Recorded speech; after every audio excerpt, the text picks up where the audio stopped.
This is Revathi. Welcome back to అందమైన కథల పొదిరిల్లు. 4 స్తంభాలాట episode number 61. Shriman మైనా మధ్య తగ్గుతున్న దూరం, కార్తిక్ పల్లవి మధ్య పెరుగుతున్న దూరం. కథలకు వెళ్ళబోయే ముందు దయచేసి వీడియోకి ఒక లైక్ ఇవ్వండి, అలాగే హైప్ ఇచ్చి వీడియోని సపోర్ట్ చేయండి. స్టోరీస్ నచ్చినట్టయితే మన ఛానల్ని తప్పకుండా షేర్ చేయండి. ఇక కథలకు వెళ్ళిపోదాం. కనీసం నాకు ఫోన్ చేయడానికి కూడా నీకు తీరిక దొరకడం లేదా కార్తీక్? నీ భార్యతో అంత బిజీ అయిపోయావా అని అడుగుతుంది మైనా. ఎందుకలా మాట్లాడుతున్నావు? ఆఫీస్ వర్క్లో బిజీగా ఉన్నాను అంటాడు కార్తీక్. ఇంకా నయం, పెళ్ళాంతో మాట్లాడుతూ బిజీగా ఉన్నావేమో అనుకున్నాను అని అంటుంది మైనా. తన కోపం అర్థమై కార్తీక్ మౌనంగా ఉంటాడు. ఎలా ఉంది ఆ పల్లవికి? జ్వరం తగ్గిందా అని అడుగుతుంది. పూర్తిగా తగ్గింది, రేపటి నుంచి ఆఫీస్ కూడా వస్తుంది అని అంటాడు. నువ్వు ఇవాళ కూడా ఆఫీస్కి వెళ్లకుండా పెళ్ళానికి ఎదురుగానే కూర్చున్నావా ఏంటి అని అనుమానంగా అడుగుతుంది. అదేమీ లేదు, నేను వెళ్ళాను అని చెప్తాడు. నిజం చెప్పు కార్తీక్, పల్లవిని నువ్వు ఇష్టపడుతున్నావు కదా అని అడుగుతుంది మైనా. ఆ ప్రశ్నకు ఆశ్చర్యపోయి కోపం తెచ్చుకుంటూ, ఎందుకు విసిగిస్తున్నావు మైనా? పల్లవికి ఆరోగ్యం బాగలేకపోతే తన్ని కాస్త కేర్గా చూసుకున్నాను, ఆ మాత్రానికి తన మీద ఇష్టాన్ని పెంచుకున్నట్టా అని సీరియస్ అవుతాడు. డోర్ తీసే ఉండేసరికి ఆ కేకలు డైనింగ్ టేబుల్ క్లీన్ చేస్తున్న పల్లవికి కూడా వినిపిస్తుంటాయి. అంత కోపం ఎందుకు తెచ్చుకుంటున్నావు కార్తీక్ అని అడుగుతుంది మైనా. నువ్వు మాట్లాడే మాటలు కూడా అలాగే ఉన్నాయి మైనా. నేను ప్రేమించేది నిన్నైనప్పుడు తన మీద నేను ఇష్టాన్ని పెంచుకోవడం ఏంటి అని అంటాడు. ఆ మాటలు పల్లవి కావాలని వినకపోయినా తన చెవిలో పడతాయి. దాంతో చేస్తున్న పని బ్రేక్ ఇచ్చి ఆ మాటలు వింటూ ఉంటుంది. ఓహో, నన్ను ప్రేమించిన విషయం నీకు ఇంకా గుర్తుందా అని అడుగుతుంది మైనా. ఈ పొల్లవిరుపు మాటలు వద్దు మైనా, నీ మాట వినే కదా పల్లవిని తీసుకుని బయటకొచ్చింది అంటాడు కార్తీక్. నిజమే కార్తీక్, వచ్చావు. ఇంతకుముందు పల్లవి గురించి ఒక్క పదాన్ని ఊత పదంగా పలికేవాడివి, ఇప్పుడు ఆ పదం మర్చిపోయావేంటి అని అడుగుతుంది. ఏంటి ఆ పదం అని అడుగుతాడు కార్తీక్. ఐ హేట్ పల్లవి అని కార్తీక్ ఇంతకుముందు తరచుగా అనడం గుర్తు చేస్తుంది. అది గుర్తు చేయగానే ఆశ్చర్యపోతుంటాడు. అసలు పల్లవి ఎవరో నాకు తెలియక ముందు మనం ఇద్దరం కలిసినప్పుడు కూడా అప్పుడప్పుడు నీ ఆఫీస్ విషయాల గురించి డిస్కషన్ చేస్తూ I hate her, I hate Pallavi అంటూ పల్లవిని తిట్టేవాడివి. మరెందుకు ఈ మధ్య ఆ వర్డ్స్ని యూజ్ చేయడం లేదు అని అడుగుతుంది. సమాధానం కార్తీక్ దగ్గర లేదు.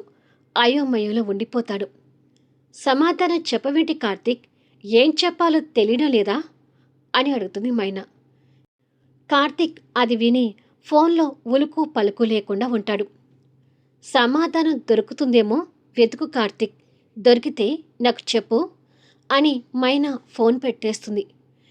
కార్తీక్ కూడా ఫోన్ పెట్టేసి మైనా అడిగిన ప్రశ్నకు ఆలోచిస్తుంటాడు.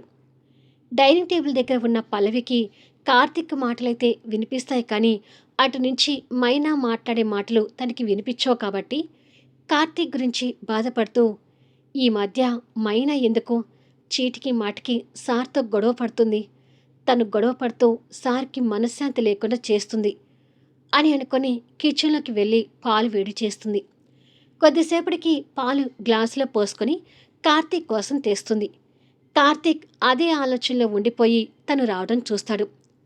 పాలు సార్ అని అంటుంది గ్లాస్ అందిస్తూ.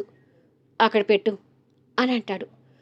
మామూలు వేడిగానే ఉన్నాయి సార్, పక్కన పెడితే చల్లారిపోతాయేమో అని అంటుంది. అక్కడ పెట్టమని చెప్పాను కదా, చెప్పింది చేసి వెళ్ళు అని ఆ కోపంలో కసురుతాడు. పల్లవి ఆ కోపానికి కాస్త బెదిరిపోయి పాల గ్లాస్ అక్కడ పెట్టి రూమ్లో నుండి వెళ్ళిపోతుంది. నిజమే, మైనా అడిగిన ప్రశ్న ఇప్పుడు నాకు కూడా ప్రశ్నార్థకంగానే ఉంది. ఈ మధ్య పల్లవిని ఐ హేట్ హర్ అని ఎందుకు తిట్టట్లేదు? మైనా అన్నట్టు నేను పల్లవి మనసుకి దగ్గరవుతున్నానా అని అనుకొని, నో, మైనా ఏదో పొరపాటు పడుతుంది. నేను తనని కాదనుకొని పల్లవి మనసుకు దగ్గర కావడం ఏంటి? మైనా ఏదో కన్ఫ్యూజ్ అయ్యి నన్ను కూడా కన్ఫ్యూజన్లో పెడుతుంది, అంతే తప్ప ఇంకోటి ఏమీ లేదు అని అనుకొని, కానీ నేను నిజంగానే పల్లవిని ఐ హేట్ హర్ అని ఎందుకు తిట్టడం లేదు? అని మళ్ళీ మొదటికే వచ్చి ఆలోచిస్తుంటాడు. తన రూమ్లోకి వచ్చిన పల్లవి కార్తీక్ అలా సీరియస్ కావడం చూసి, ఇదేంటి సార్ సడన్గా నా మీద అంతలా కోపడ్డారు అని అనుకుని కార్తీక్ ఆలోచనతోనే పడుకుంటుంది. ఇక్కడ మైనాకి కూడా నిద్ర పట్టడం లేదు. కార్తీక్ తనకి ఎక్కడ దూరం అవుతాడేమో అని తన మనసులో బెంగ పట్టుకుంటుంది. ఇక శ్రీమ నిద్రపోతున్నా ఈ ఫ్రెష్ డిజార్డర్ గాడికి కార్తీక్ ప్రియాలతో పెళ్ళయి చాలా అన్యాయం జరిగింది అని నిద్రలో కలవరిస్తూ ఉంటాడు. ఇలా ఆ రాత్రి గడిచి తెల్లవారుతుంది. చెరుకుపల్లి అమ్మవారి గుడి అంటే ఆ ఇద్దరి జంటలకి పెళ్ళైన ఊరు గుడి. ఉదయం 7 అవుతుండగా అమ్మవారి గుడిలో పూజలు జరుగుతుంటాయి. ఆ గుడిలోని ఒక పక్కగా గురుస్వామీజీ చేతిలో రుద్రాక్ష పట్టుకొని కూర్చొని అమ్మవారిని మనసులో స్మరించుకుంటూ ఉంటాడు. కానీ వారి కళ్ళలో మాత్రం బాధ తొంగి చూస్తుంటుంది. కళ్యాణఘట్ట ఇన్ఛార్జ్ అయిన శ్రీనివాస్ అక్కడికి వచ్చి గురుస్వామీజీకి నమస్కరించి వారికి ఎదురుగా కూర్చొని, ఈ మధ్య మీరు దేని గురించో బాధపడుతున్నారు గురుస్వామీజీ అని అంటాడు. నా ఆలోచన నువ్వు గ్రహించలేకపోతున్నావా అని అడుగుతాడు గురుస్వామీజీ. గ్రహిస్తున్నాను. ఆ రోజు తారుమారై పెళ్లి చేసుకున్న దంపతుల గురించే కదా మీరు వేదన చెందేది అని అడుగుతాడు. అవును అన్నట్టుగా తల ఊపుతాడు. ఆ రోజు మిమ్మల్ని వారి జీవితాల్ని మీ దీర్ఘదృష్టితో చూడమన్నాను. అది నా తప్పిదమే. మీరు వాళ్ళ జీవితాల్ని దీర్ఘదృష్టిలో చూసిన దగ్గర నుంచి ఇలా వేదన చెందుతున్నారు అని బాధపడతాడు శ్రీనివాస్. ఇక్కడ నీ తప్పు ఏమీ లేదు. నేను ఆ రోజు దీర్ఘదృష్టితో చూడటం వల్ల వాళ్ళ జీవితాల భవిష్యత్తు గురించి కాస్త ముందుగా తెలుసుకున్నాను. నేను నా దీర్ఘదృష్టితో చూడకపోయినా జరగాలి అనుకునేది జరిగి తీరుతుంది కదా అంటాడు గురుస్వామీజీ. అంటే ఏమంటారు స్వామీజీ? ఆ 2 జంటల్లో ఒక జంట విడిపోక తప్పదు అంటారా అని అడుగుతాడు. శ్రీనివాస్ అలా అడగగానే వారి దీర్ఘదృష్టిలో జరిగిన మీ వివాహం రద్దు చేస్తూ మీకు విడాకులు మంజూరయ్యాయని జడ్జి గారు చెప్పడం గుర్తు తెచ్చుకొని, ఖచ్చితంగా తప్పదు అని భారంగా అంటాడు. అది విని శ్రీనివాస్ కూడా బాధపడుతూ, ఇక్కడ జరిగే పెళ్ళిళ్ళకు జన్మజన్మల బంధం ఉంది అని అంటారు కదా స్వామీజీ. ఈ గుడిలో పెళ్లి చేసుకునే ప్రతి దంపతులు కూడా గత జన్మలోనూ రాబోయే జన్మలోనూ భార్యాభర్తలు అవుతారని ఈ గుడికి ఉన్న పేరు, అసలైన సత్యం కూడా. మరి అలాంటప్పుడు ఈ గుడిలో జరిగిన దంపతులు విడిపోతారు అంటే నమ్మశక్యం కావడం లేదు. అలా అని చెప్పి మీరు చెప్పేది కూడా నమ్మకుండా ఉండలేను అని అంటాడు. అంతా తల్లి మీద భారం మోయడం తప్ప ఇంతకన్నా ఈ విషయం గురించి ఆలోచించలేము అంటాడు స్వామీజీ వేదన చెందుతున్న మనసుతోనే. కార్తీక్ రెడీ అయి డైనింగ్ టేబుల్ దగ్గరికి వచ్చేసరికి అప్పటికి పల్లవి బ్రేక్ఫాస్ట్ డిషెస్ సెట్ చేసి కార్తీక్ ముందు ఉన్న ప్లేట్లో బ్రేక్ఫాస్ట్ వడ్డించబోతుండగా, అక్కర్లేదు నేను వడ్డించుకుంటాను అని అంటాడు సీరియస్గా. నేను వడ్డిస్తానులే సార్ అని వడ్డించబోతుంటే, నేను వడ్డించుకుంటానని చెప్పాను కదా, ఎందుకు దూరి దూరి నా పనులు చేయటం అని కసురుతాడు. దాంతో పల్లవి ఆగిపోయి వెనక్కి అడుగు వేస్తుంది. కార్తీక్ తన్ని కోపంగా చూసి టిఫిన్ వడ్డించుకుంటాడు. తనని అలా కోపంగా చూస్తూనే దోశ తుంచి నోట్లో పెట్టుకుంటాడు. ఆ వెంటనే కార్తీక్కి పొలమారుతుంది. అయ్యో సార్ అంటూ కార్తీక్ తల సర్ది వాటర్ గ్లాస్ అందిస్తుంది. కార్తీక్ దగ్గుతూనే ఇబ్బంది పడుతూ తన వైపు ఉరిమి చూస్తాడు. దాంతో పల్లవి కార్తీక్ తల మీద నుండి చెయ్యి వెనక్కి తీసుకుంటుంది. తను ఇచ్చిన గ్లాస్ పక్కకు పెట్టి మరొక గ్లాస్ నీళ్ళందుకుని తాగుతాడు. పల్లవి చేతిలో ఉన్న గ్లాస్ పక్కన పెడుతుంది. ఈ చిన్న చిన్నవి నేను చూసుకోలేనా? దూరి దూరి నా పనులు చేయొద్దని నీకు చెప్పాను కదా అని అంటాడు. సారీ సార్ అని చెప్పి మళ్ళీ వెనక్కి అడుగులు వేస్తుంది.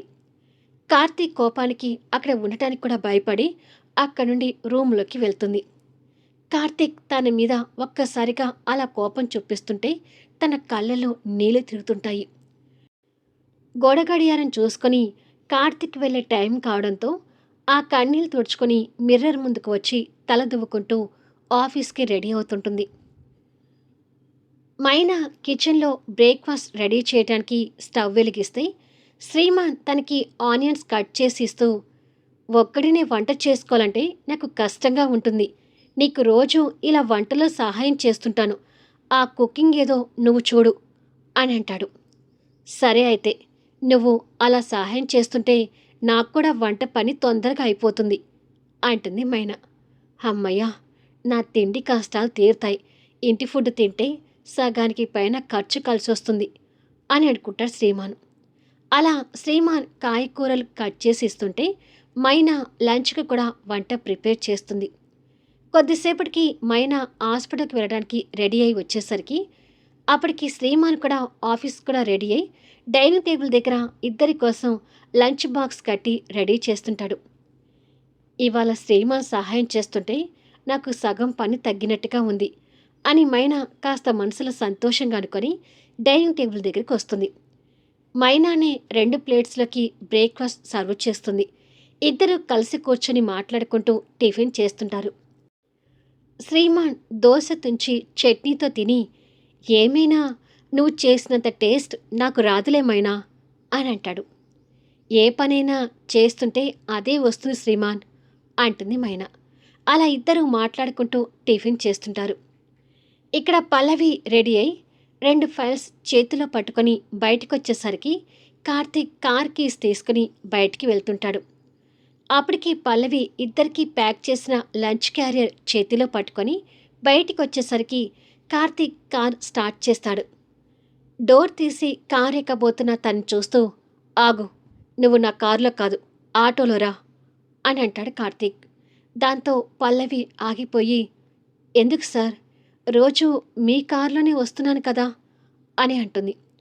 ఇంతకు ముందంటే అక్కడ మా నాన్న ఉన్నాడు కాబట్టి మా నాన్న మాటని కాదనలేక నిన్ను రోజు నా కారులో తీసుకొచ్చాను. కానీ ఇప్పుడు మా నాన్న లేడు కదా, అందుకే నీ తిప్పలేదో నువ్వు పడు అని సింపుల్గా చెప్పేస్తాడు. దాంతో పల్లవి వెనక్కి వెళ్ళి కార్ డోర్ వేస్తుంది. ఆ వెంటనే కార్తీక్ కార్ స్టార్ట్ చేసుకుని వెళ్ళిపోతాడు. పల్లవి బాధపడుతూనే అనుకోకుండా ఫైల్స్ వైపు చూస్తుంది. అందులో ఒక ఫైల్ కార్తీక్ ఆఫీస్కి వెళ్ళగానే చాలా ఇంపార్టెంట్ అయింది. కార్తీక్ ఆ ఫైల్ చూసి స్టాఫ్తో మీటింగ్ పెట్టాలి. ఓ గాడ్, ఈ ఫైల్ నా దగ్గరే ఉండిపోయిందే, వెంటనే ఆఫీస్కి వెళ్ళాలి అని అనుకుని ఇల్లు దాటుకుని రోడ్డు మీదకి వస్తుంది. ఆటో కోసం చూస్తుంటే ఒక్క ఆటో దొరకటం లేదు. ఆ రోజు ఆటోలు క్యాబ్లు బంద్ అని పక్కన ప్రయాణికుల ద్వారా తెలుస్తుంది. అది విని ఇంకా కంగారు పడుతూ బస్సులైనా వస్తాయేమోనని వెయిట్ చేస్తుంటుంది. బస్సులు వస్తున్నా ఆటోలు క్యాబ్లు లేకపోవడంతో ఫుల్ అయి వస్తూ ఉండడంతో బస్సులు కూడా ఆగకుండా వెళ్తుంటాయి. అప్పటికి కార్తీక్ ఆఫీస్కి చేరుకున్నాడు. పల్లవితో కలిసి వచ్చే కార్తీక్ ఆ రోజు ఒంటరిగా రావడం చూసి లతా లక్ష్మి మొహాలు చూసుకుంటారు. అదే ఆశ్చర్యం మేనేజర్ అనంత్లో కూడా ఉంటుంది. కార్తీక్ క్యాబిన్లోకి వచ్చి కూర్చోగానే ఎదురుగా ఉన్న ఖాళీ సీటు వైపు చూస్తాడు. ఐ హేట్ పల్లవి అని తనని తిట్టడం మర్చిపోయావేంటి అని మైనా అడగడం గుర్తు తెచ్చుకుంటాడు. ఇక్కడ శ్రీమాన్ మైనా కూడా వాళ్ళ డ్యూటీకి వెళ్ళడానికి రెడీ అయి బయటికొచ్చి బైక్స్ తీస్తుంటారు. మైనా స్కూటీ తీసేలోపు ఆ స్కూటీ టైర్ పంక్చర్ అయి కనిపిస్తుంది. అయ్యో, ఇప్పుడు ఎలా అని మైనా అనుకుంటూ ఉండగా అప్పటికి శ్రీమాన్ బైక్ స్టార్ట్ చేసి, ఏమైంది అని స్కూటీ టైర్ వైపు చూస్తాడు. విషయం అర్థమై, మరిప్పుడు ఎలా వెళ్తావు అని అడుగుతాడు. ఇవాళ ఆటోలు క్యాబ్స్ కూడా బంద్ శ్రీమాన్ అంటుంది మైనా. అయితే నా బైక్ ఎక్కు, నేను డ్రాప్ చేసి నేను ఆఫీస్కి వెళ్తాను అంటాడు శ్రీమాన్. సరే అయితే అని చెప్పి మైనా వచ్చి శ్రీమాన్ వెనుక కూర్చుంటే బైక్ స్టార్ట్ చేసుకుని వెళ్ళిపోతాడు. మళ్ళీ నెక్స్ట్ వీడియోలో కలుద్దాం. ఇప్పుడు పల్లవి ఆఫీస్కి ఎలా వెళ్తుంది? టైంకి ఆఫీస్కి చేరుకోక కార్తీక్తో తిట్లు తింటుందా? ఈ ఇద్దరి మధ్య ఏర్పడిన దూరం ముకుంద్ ఎలా అడ్వాంటేజ్గా తీసుకోబోతున్నాడు? అదే సమయంలో మైనా శ్రీమాన్ మధ్య దూరం తగ్గి దగ్గరవుతున్నారా? కథ నచ్చితే లైక్ చేయండి, హైప్ ఇవ్వండి, మీ అమూల్యమైన అభిప్రాయాలను తెలియచేయండి. అలాగే మన స్టోరీస్ని తప్పకుండా షేర్ చేయండి. Thank you for listening.